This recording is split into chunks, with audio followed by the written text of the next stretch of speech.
Hajipur Vaishali mix by राज कुशवाहा।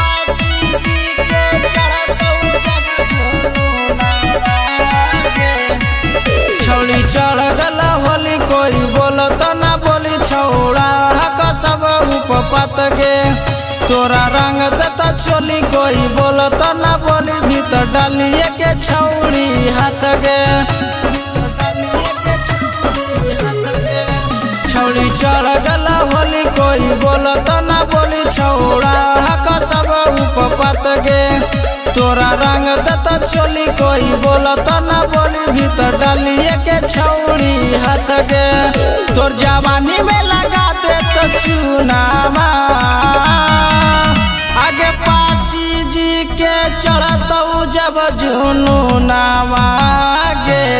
रंग तो दोनों तोर बैलू नावा आगे पासी जी के चढ़त जब जुनू नावा गे रंग तो दोनों तोर बैलू नावा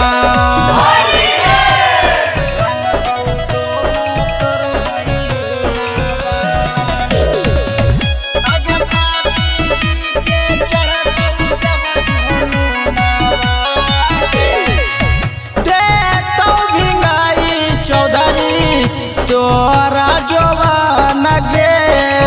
बाहरी ले झलको तोरा भीतरी के धान गे रंग दे तो छौड़ी गे चीजवा तोहार मार दे तो चौधरी जी अपन मोहर आगे गिंजन कर दे तो फगुनावा आगे चौधरी जी के चढ़तो जब जुनू नावा गे रंग तो दोनों तोर बैलू नावा आगे पासी जी के चढ़तो जब जुनू नावा गे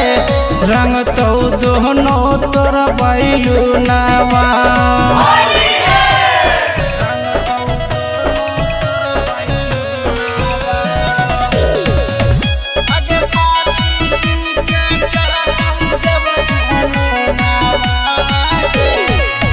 चौधरी जी दे तो छौड़ी दासा तोर बिगाड़ गे रंग दे तो तोर पूरा सूट सलवार गे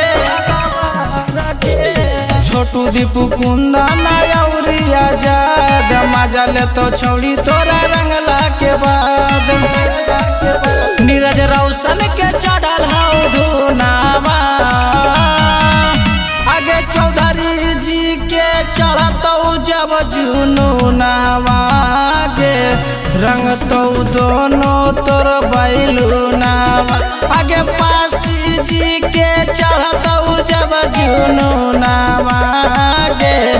रंग तो दोनों तोर बैलू नावा।